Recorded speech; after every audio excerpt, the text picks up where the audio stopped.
नमस्कार दोस्तों, आज है हमारा day 35 of UPSC answer writing. ठीक है। और हाँ दोस्तों, आप लोग के लिए एक बहुत ही इम्पोर्टेंट इन्फॉर्मेशन है कि देखिए, जो हमारे चैनल का कम्युनिटी वाला पोस्ट है वहाँ पे मैंने आज से डेली प्लान किया है कि डेली 5 क्वेश्चन यूपीएससी प्रीलिम्स से रिलेटेड होगा। ठीक है। आप उसको जाके वहाँ अटेंड कीजिए और उसका एक्सप्लेनेशन भी वहाँ पर दिया हुआ है। मैं ये प्लान इसलिए लाया हूँ क्योंकि मेंस के साथ साथ, चलिए मेंस का कमान तो मैं एक साथ सारा संभाल ही लूँगा। ठीक है, आंसर राइटिंग के रिगार्डिंग मेंस के साथ साथ आप लोग का डेली प्रीलिम्स का 5 क्वेश्चन का प्रैक्टिस होते रहे, और उसमें अगर आप लोग का अच्छा फीडबैक आएगा तो मैं उसको 5 से 10 भी कर दूंगा। ठीक है। तो अब आइए वापस अपने आंसर राइटिंग पे, और इसका पीडीएफ आपको डिस्क्रिप्शन बॉक्स में मिल जाएगा, टेलीग्राम चैनल का लिंक है वहाँ से। देखिए, तो आपको पता होगा कि हमारा आज और कल का जो आंसर राइटिंग प्रोग्राम का जो शेड्यूल है उसमें इंडियन इकोनॉमी, और उसके अलावा internal security, disaster management, environment, ecology और साइंस एंड टेक से रिलेटेड है। तो मेनली मेरा फोकस रहेगा इंडियन इकोनॉमी पे। ठीक है। तो मेरा आज का टॉपिक है that is India's growth, development, employment and resources. ठीक है। आज का दोनों क्वेश्चन इसी टॉपिक से रिलेटेड है, और हम आने वाले दिनों में कई सारा क्वेश्चन इसी टॉपिक से रिलेटेड डिस्कस करेंगे। तो आइए अब देखते हैं कि क्वेश्चन क्या है।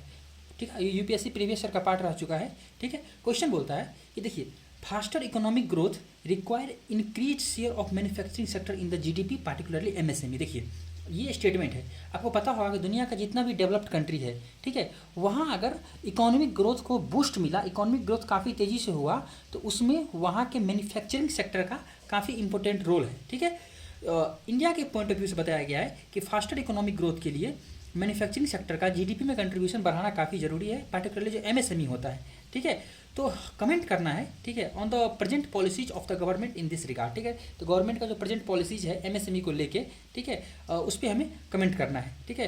अब अच्छा, एमएसएमई फुल फॉर्म क्या होता है? Micro small and medium enterprises. ठीक है। आई होप आपको पता होगा। तो आइए अब देखते हैं इसके आंसर को। सबसे पहले बात करेंगे हम लोग इंट्रोडक्शन के बारे में। देखिए, हमने यहाँ पर इंट्रोडक्शन लिखा और उसके बाद चीज़ें तो यहाँ बहुत ही क्लियर है ना। तो देखिए, इंट्रोडक्शन में मैंने बताया कि पोस्ट एलपीजी इरा में, यानी 1991 के बाद इंडिया का इकोनॉमिक ग्रोथ सोच सम अनयूजुअल पैटर्न। ठीक है। मतलब जो नॉर्मल पैटर्न होता है, जो यूजुअल पैटर्न होता है, भारत ने वो नहीं दिखाया, कुछ अनयूजुअल पैटर्न दिखाया। डैट इज तो क्या? देखिए, service sector took the charge of growth without boom in the manufacturing sector unlike developed nation of the world. देखिए, मैंने बताया कि डेवलप्ड नेशन ऑफ वर्ल्ड में क्या होता है, पहले एग्रीकल्चर जो प्राइमरी सेक्टर पे है, ठीक है, पहले एग्रीकल्चर, फिर उसके बाद मैन्युफैक्चरिंग सेक्टर बढ़ेगा, पहले एग्रीकल्चर बढ़ेगा, फिर मैन्युफैक्चरिंग बढ़ेगा, देन सर्विस सेक्टर बढ़ेगा। इंडिया में ऐसा नहीं हुआ। एग्रीकल्चर सेक्टर पहले था, एलपीजी आया, उसके बाद ना इंडिया सॉफ्टवेयर का हब बन गया वर्ल्ड का। ठीक है। तो एग्रीकल्चर एक सर्विस सेक्टर पे शिफ्ट हो गई। तो ये जो मैन्युफैक्चरिंग सेक्टर है, जो कि सबसे ज़्यादा जॉब क्रिएट करता है, ये सेक्टर स्किप हो गया। It is a big challenge for Indian economy. ठीक है। तो उसी को मैंने यहाँ पे लिखा। उसके बाद बताया गया है, ये देखिए, ये कंसर्न मैंने बता दिया। ठीक है। Then manufacturing sector prove to be the backbone of developed economy, वही बात है। इसलिए India's MSME have to play important role in the growth of economy, जो क्वेश्चन का डिमांड है वो। अब देखिए, अब आगे बढ़ते हैं, और जो क्वेश्चन का पार्ट है, ठीक है, कि एमएसएमई का क्या इंपॉर्टेंट कंट्रीब्यूशन है जीडीपी को आगे बढ़ाने में, उस पर मैंने फोकस किया। देखिए, मैंने बताया कि essentiality of MSME in increase share of manufacturing sector in the GDP. ठीक है। मतलब what are the significance of the MSME. ठीक है। पहला लाइन जो है ना, वही बोल रहा है क्वेश्चन का। देखिए, पहला बात क्या है? Create job opportunity. Rural area और अर्बन इंडिया दोनों में जॉब अपॉर्चुनिटी को उन्होंने प्रमोट किया, जिससे इंक्लूसिव और बैलेंस ग्रोथ हुआ। तो इसको मैंने एक एग्जाम्पल से प्रूव कर दिया कि एमएसएमई 11 करोड़ लोगों को जॉब देता है। ठीक है। और आने वाले साल में ये 15 करोड़ तक इस बढ़ने का उम्मीद है। ठीक है। उसके बाद एमएसएमई कंट्रीब्यूट करता है 29% of India GDP. MSME 1/3 of India's manufacturing output MSME से आता है। ठीक है। उसके अलावा एमएसएमई रिस्पॉन्सिबल है किस चीज़ के लिए? 50% of the countries total exports. देखिए कितना बड़ा ये पार्ट कंट्रीब्यूट करता है। Cradle of many innovations. ठीक है। जैसे बहुत सारा सॉफ्टवेयर से एसोसिएटेड कंपनीज हैं, ठीक है, वो यहाँ से सामने आया है, तो ये इनोवेशंस का हब है। उसके अलावा आत्मनिर्भर भारत में, ठीक है, काफ़ी इंपॉर्टेंट रोल रहा एमएसएमईज का।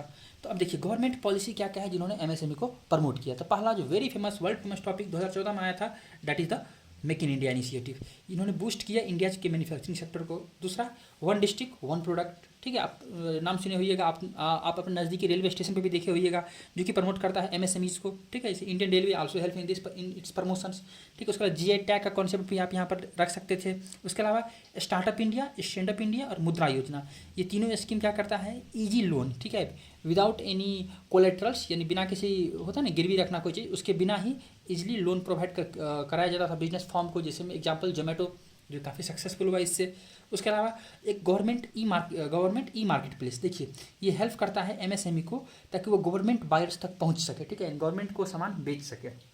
देन एमएसएमई समाधान पोर्टल, देखिए नाम है समाधान, समाधान मतलब समस्या का समाधान, देखिए तो वही बताया गया है कि ease of filing complaint regarding the delayed payment to MSME, अगर एमएसएमई को पेमेंट नहीं मिल रहा है टाइम पे, ठीक है, तो उसके लिए वो कंप्लेंट इसलिए फाइल कर सकता है इस वेबसाइट से।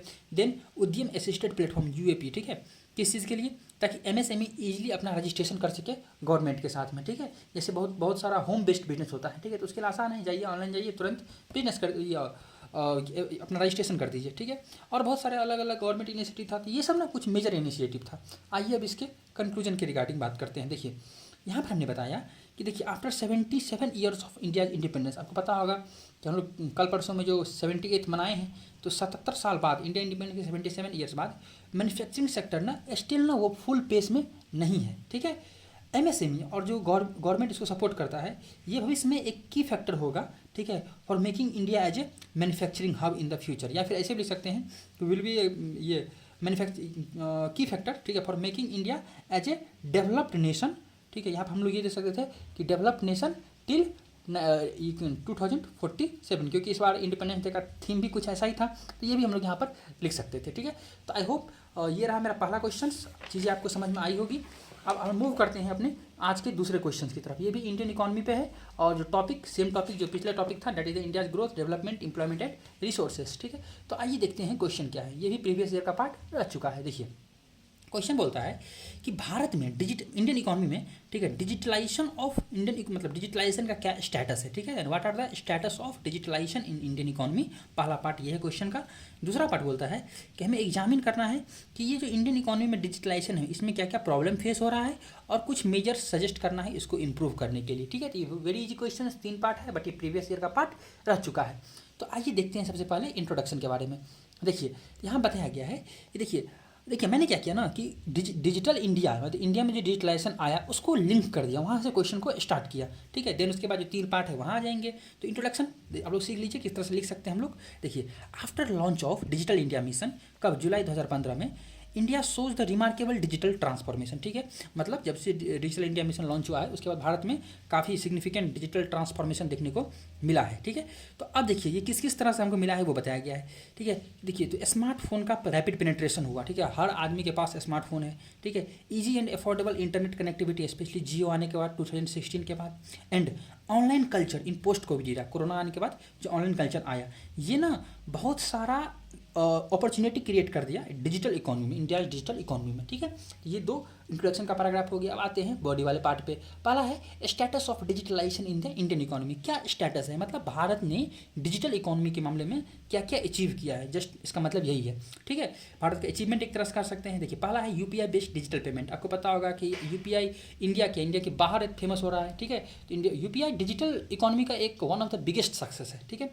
तो वही है, UPI saw 10 billion transaction in August 2023 of ₹18 trillion value, ठीक है, मतलब 18 ट्रिलियन का ट्रांजेक्शन हुआ है, अगस्त 2023 का डाटा है, जिसमें total 10 billion people 10 billion transaction हुआ था अल्टीमेटली, ठीक है, जिसमें 18 ट्रिलियन अमाउंट इन्वॉल्व था। तो पहला ये हो गया। दूसरा ई कॉमर्स, आपको पता ही है, जो अमेजन है, फ्लिपकार्ट है, मिंत्रा है, आपके ना डोर स्टेप तक पहुँच जाता है। तो डिजिटल इकोनॉमी आने से जो इंडियाज ई कॉमर्स मार्केट था ये रिमोट विलेजेस तक भी पहुंचने लगा, ठीक है।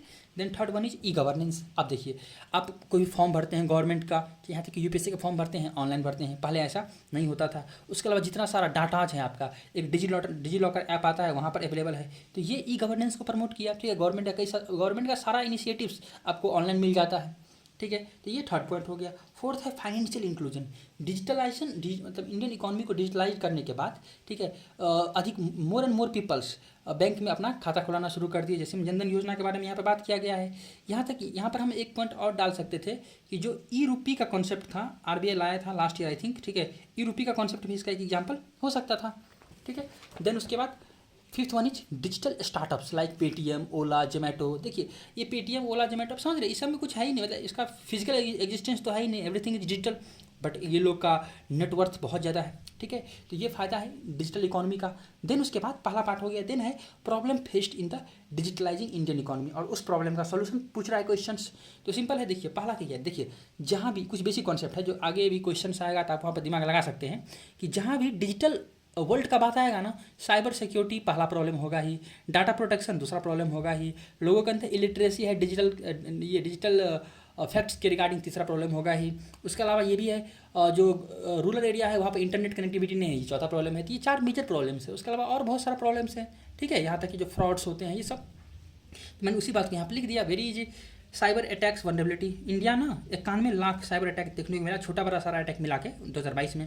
प्राइवेसी कंसर्न है मतलब इंडिविजुअल का प्राइवेसी कंसर्न, ठीक है। तो वही सिटीजन डाटा अगर कंपनी के पास है तो कंपनी उसको कहीं भी बेच देता है कई बार, इसलिए आपको ना अलग अलग जगह से, जहाँ पर आप जिस कंपनी में आप कभी कोई अपना ये नंबर दिए भी नहीं होइएगा वहाँ से ये फ़ोन आ जाता है। क्यों? क्योंकि जो कई सारा बड़ा बड़ा कंपनी होता है उसके पास आपका डाटा है, वो दूसरी कंपनी को बेच देता है, ठीक है। तो ये प्राइवेसी कंसर्न है। Then lack of digital knowledge, अगर डिजिटल नॉलेज नहीं रहेगा तो जो डिजिटल स्किल वर्कफोर्स है उसका कमी आएगा, ठीक है। उसके अलावा डिजिटल डिवाइड का मतलब हुआ कि अर्बन एरिया में है ये इंटरनेट, रूरल एरिया में नहीं है, ठीक है। यानी कि डिजिटल फैसिलिटी अर्बन एरिया में ज़्यादा है, रूरल एरिया, रिमोट एरिया, उसके बाद जो टफ टेरेन एरिया है लाइक हिली एरियाज, ठीक है, वहाँ पर ये सब कम है डिजिटल डिवाइड। तो इसको कैसे मिटिगेट कर सकते हैं, मतलब कैसे ये मेजर्स ले सकते हैं इसको इम्प्रूव करने के लिए? तो सिंपल है, जो प्रॉब्लम है उसका सॉल्यूशन बताइए, ठीक है। हाँ, साथ में एग्जाम्पल दे दीजिएगा तो इट्स ग्रेट थिंग। तो मैंने चारों में एक एक एग्जाम्पल रख दिया है। देखिए, पहला है स्ट्रॉन्ग साइबर सिक्योरिटी फ्रेमवर्क।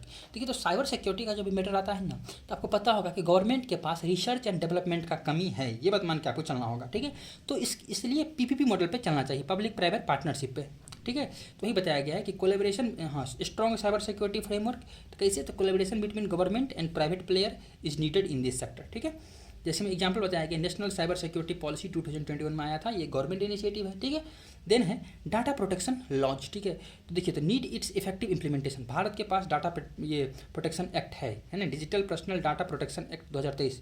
जरूरत क्या है? इसका इफेक्टिव इम्प्लीमेंटेशन हो जाए।